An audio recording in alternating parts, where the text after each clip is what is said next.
سوري ايه سوري ايه اللي انت بتقوليها؟ سوري ايه؟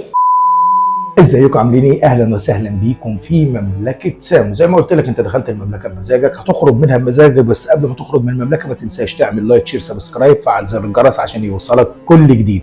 طبعا كلنا شفنا اللايف بتاع مسلم اللي طلعت فيه فضحت الدنيا وشتمت جبس مصر وشتمت مراته الجديده اللي هي اسمها اصاله، وقالت الفاظ طبعا ما ينفعش ان الواحد يقولها، بس طبعا الست معذوره من حرقه قلبها ومن اللي اتعمل فيها، فطبعا خرجت بلايف طلعت كل اللي مكبوت جواها من ساعه ما عرفت خبر خيانه او جواز جبس مصر من اصاله. طبعا شفنا ان في ناس كتير متعاطفين مع هبه مسلم، طبعا هبه طلعت كل جواها، فكان لازم من الطبيعي ان جبس مصر يطلع يرد هو كمان.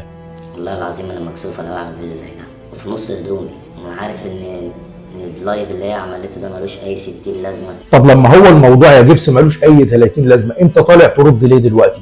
ما خدتش منه بس غير ان هي وحشت صورتها قدام الناس ونزلت من مستواها اكتر ما هو نازل. طبعا هي ما توحشتش ولا الكلام الفاضي اللي انت بتقوله ولا مستواها نزل، لان دي واحده قلبها اتكسر فغصب عنها اللي طالعه تقوله ومعذوره في كل كلمه قالتها. انت كنت بقى واخدها مستواها نازل، دي حاجه ترجع لك، لكن هي باللي هي عملته ده شيء طبيعي جدا، واي واحده في مكانها هتعمل الكلام ده. يطلع من المسلم وتقعد تشتم في أصالة اللي على طول بتذكرها بالخير وعلى طول بتقعد تحنن قلب عليها وهتلاقي هدايا وولادك أولى بيها ورجعها. يا باشا ما هي لازم تعمل كده، ما هي اللي واخداك من عيالك. اللي بيحصل ده وهي يعتبر هي الوحيدة اللي مظلومة. مظلومه فين يا ريس؟ يعني هي ما كانتش عارفه ان انت متجوز وعندك عيال؟ اي حاجه مسلم تعملها انا متقبلها منها، مفيش اي مشكله بالنسبه لي، لان هي ياما شافت مني وحش كتير، بس دي ذنبها ايه؟ ذنبها ان هي تشتم باوسخ الالفاظ زي ما هي اتعملت، زي ما هي قالت كده بقى. ذنبها ان هي حطت نفسها في موقف اي ست في الدنيا ما تقبلوش. ست من دول تقول لك يجيني خبر ميت ومتقطع احسن ما يجيلي متجوز ومبرطع. انا هقول لكم لايف دلوقتي، عملت لايف على الفيسبوك امبارح بالليل، وخلينا مع بعض دلوقتي نشوف الكلام اللي هي قالته، وبمرض الله بمرض الله تحكم بمرض الله، وانا عايز بجد ان احنا كلنا نقول الاصاله معلش واحنا اسفين. يا عم ادخل على التعليقات اللي عندك كلها في الفيديو اللي انت عامله دلوقتي، كل التعليقات تعاطف الناس مع مسلم.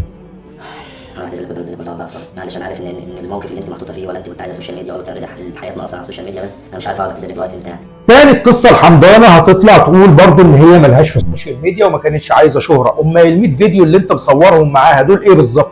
عاوز يرد لي مقابل الورقه ديت واعيش مع الحشاشه الثانيه. ما بحشش، انا بشرب اكيله وكل الناس بتشرب اكيله، مش عم بحشش.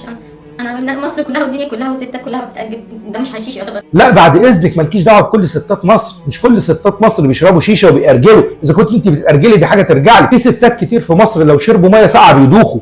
انا ولا عمري احكي عن اي بني ادم بالشر، لان الدنيا دواره بتلف وبترجع لبني ادم. ايوه اديكي قلتي الدنيا دواره، وخليكي فاكره الجمله دي كويس. الحشاش اللي بيلبس مراته قمصان نوم. قمصان نوم فين؟ لبس قميص نوم، بعدين الناس كلها بتلبس قمصان نوم يعني. يلبسوها في البيت مش في الحفلات. الفرح بص يا ستي ده دريس فرح، ما انا عارف، والناس اللي فاهمه عارفه ان ده دريس. ومستواه كان هاي كلاس.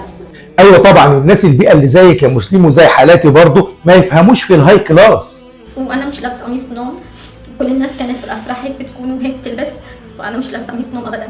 بالله عليكي مالكي دعوه بكل الناس، انا اعرف ناس لو هم في فرح ومراته بانت خصله من شعرها بياخدها ويمشي من الفرح. القميص اللي انت بتتكلمي عليه اللي هو الصوره اللي انا عاملها دلوقتي دي يا جماعه، ده اسمه فستان سواريه مش قميص نوم. وانا ما اسمحلكيش ان انت تقعدي تقولي كل شويه قميص نوم قميص نوم قميص نوم، يا ريت ترتقي بقى فكرك شويه. ارتقي بقى شويه يا فلاحه، انت مالكيش في الموضه ولا ايه؟ لازم ترتقي كده. على فكره اللي انت بتقوله يا جبس هو ملوش دعوه بالرقي خالص، هو ليه كلمه واحده بس انت عارف معناها، اللي هو ما بيغيرش على اهل بيته، اللي مش هيشم ريح الجنه. انت عارف هو ايه؟ ايه مالك؟ تطوير؟ مش انت اللي قلت لي لازم اتطور؟ انا قلت لك تطوري مش تتهوري. وعماله بتحنن قلب عليكي، تقولي عليها. لا اصلا انا ما باذيش حد المشكله ولا عمري اذيت اي بني ادم، ازاي بتحكي عني كلام زي ده اصلا؟ فعلا انت ما عملتيش اي حاجه خالص، انت خدت واحد بس من مراته وعياله. ربنا يسامحك يا مسلم والله على الفيديو اللي انت بتخليني اعمله دلوقتي، وعلى الانهيار اللي اصلا من وراه دلوقتي. على فكره ولادي مش سامعين كل الكلام، انه يبقى عم تحكي عن هيك. طيب لما انت خايفه على اولادك ما خفتيش ليه برضه على اولاده؟ ما خدتيش ليه حد يناسب ظروفك؟ ما خدتيش ليه واحد مطلق؟ ما خدتيش ليه واحد ارمل؟ اشمعنى واحد متجوز ومعاه عيال؟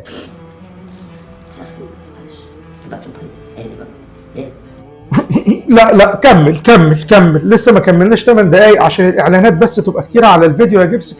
كمل مش مشكله. هي لما بتقول ان انا اوفر فلوسي وان انا اجيب لك هديه ده اكراما منها. هي لو واحده طماعه تقول لك لا نفسي ثم نفسي، انا ماليش دعوه. طب انت عايز تبيع لها وهي ما قلتش خلاص تعالى لي انا بقى، تعالى معانا كلمه احلبك واخد الفلوس بقى اللي موجوده معاك. يا باشا واحده انت مستعجل على رزقك ليه؟ العنكبوت لما بينسج الشبك بتاعه او الخيوط بتاعته عشان يصطاد الفريسه بتاعته وياكلها ما بيعملهاش مره واحده، بيعملها على مراحل عشان تاخد وقتها والفريسه تقع كده في ايده ويحلبها زي ما انت ما بتقول. والله لا اقسم بالله لا، ام مسلم مش هتسيب جوزها يروح يخدم في واحده ويبص واحده.